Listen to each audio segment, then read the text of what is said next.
Free audio post-production by alphonic.com. I want to start today with a confession. I am tired of hearing smart, capable people say, I'm just not a tech person. I don't get it. And I see it in my training sessions all the time. People who run businesses, manage teams, and navigate complex lives. They look at a screen and they feel like they've failed and they don't know what to do. But I'm here to tell you, if you are one of them, that you don't have a tech problem, you have a jargon problem. So my plan for today is a bit of a tech translation. I'm going to pull back the curtain on some of the words that are used to hide the truth. Because when you understand the jargon, you're going to realize that a lot of the things that you use to store your data are not yours, even if you pay for them, the cloud, the apps, the subscriptions. So remember, just because you don't know the jargon doesn't mean that you're tech illiterate.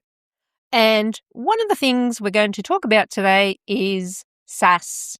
Now, this is Sass, not spelled S-A-S-S, but spelled S-A-A-S.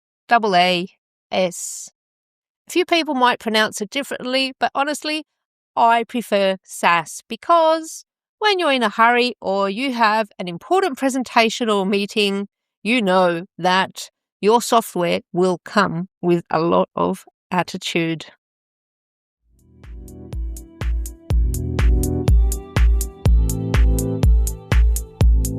Welcome back to I Had Plans. I'm Smaragda, and in this episode, I'm going to focus on some tech translation. I often talk about being self-employed, about new technology, about freelancing, about balancing work and family life. So if you like what you hear, make sure to follow. Today's topic, why you don't own your digital life anymore and how to protect your plans anyway. Here's a fun fact to start with that is mind-blowing. We think we're so modern with all our new tech and apps and phones and devices and software and capabilities, but in some ways we're actually living way back in 1965. There was a concept back then called time sharing, where engineers and other scientists would rent time on a giant mainframe, big computer, because owning one was too expensive. If you think about how a lot of our software, a lot of our SaaS works today, we're doing the exact same thing, but we have better graphics and better coffee to drink while using them. So when I say you don't own your tech, I'm talking about things you use every single day. So it's important to understand what's happening. Let's break down the big three terms you hear in the office. Number one, the cloud. The cloud is a place. It's not a magical digital dimension. It's basically someone else's computer. When you use Dropbox, Google Drive, iCloud, or wherever you're storing your files, they're not going to the sky. You know that. But where are they going? You're sending them to a massive warehouse somewhere. Usually in another country, another location, in a desert, in a city, in a town, somewhere filled with humming machines owned by billionaires. Second term you need to be aware of is SaaS. So SaaS, S-A-A-S, is the rent. SaaS stands for Software as a Service. Think of it like this. Netflix is SaaS for movies, and Xero is SaaS for accounting. Gmail is SaaS for your letters, for your mail. In the old days, without revealing my age, remember how we used to install software using a DVD? You'd get your Windows and install it onto your device, and you kind of owned that, didn't you? It sat there. It was yours. We don't own a DVD anymore, do we? We're just paying for the right to use things. Third term is the app. People often tell me, I bought an app. I have things on the app. Well, the truth is you don't. The app is just an interface. Think of it as a window that you use to look through to see your data that's on their computer in the cloud. The SaaS and the apps and the interfaces and everything you get are great, but there's a big difference compared to the offline versions we used to have with our DVDs. Back then, you'd have more control over which version you would be using or installing. Now, a lot of the time, you have little control over that. When your software provider decides that it's going to change the interface to something they think is better, but you might disagree with. A great example to help you understand this shift from ownership to access is to think about the difference between owning your own car and using Uber. When you own your own car, you leave your stuff in there, it doesn't matter. You've got your bag, your umbrella, your second pair of shoes, your kids' things, some old Macca's nuggets that have been forgotten there in the corner. But when you use Uber, you can't leave anything behind because it doesn't belong to you.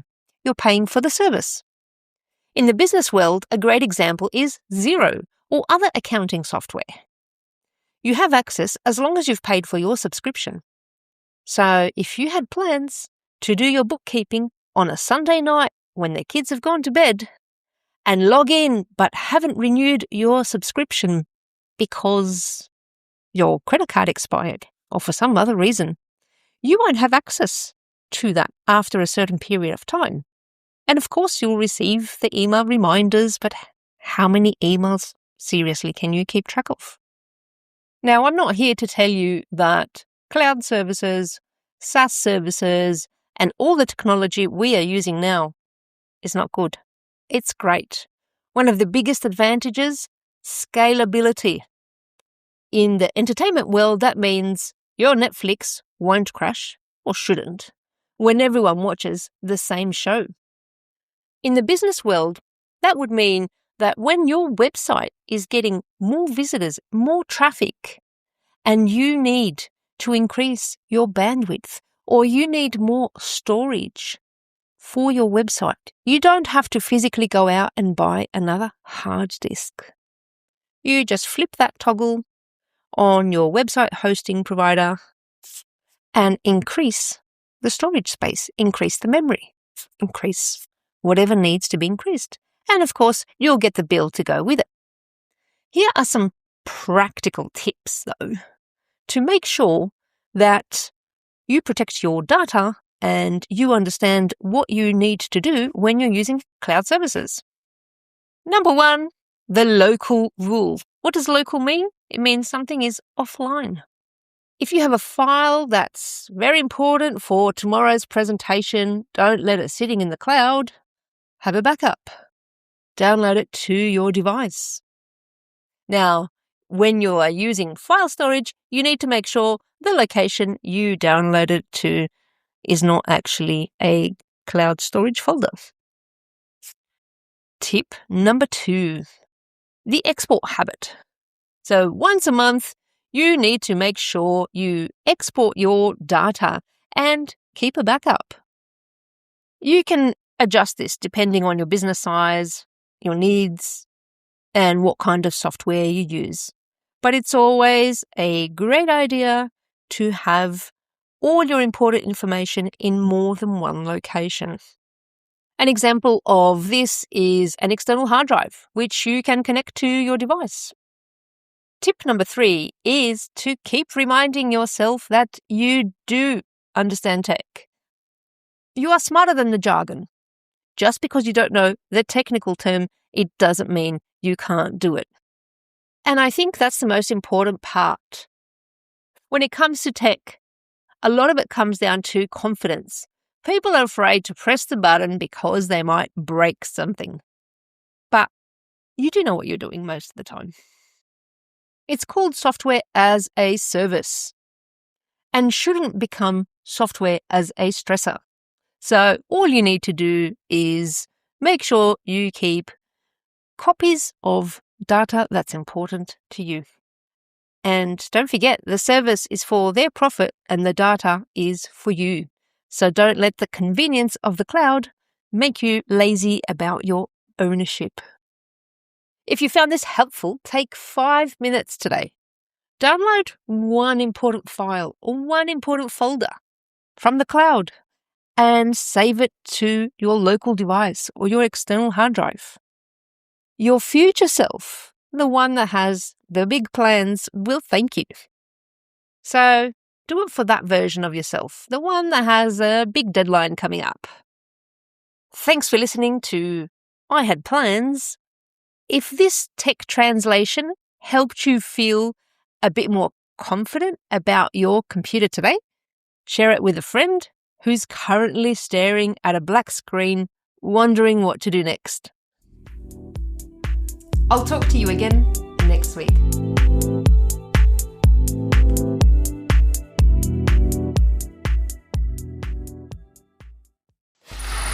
Free audio post-production by alphonic.com.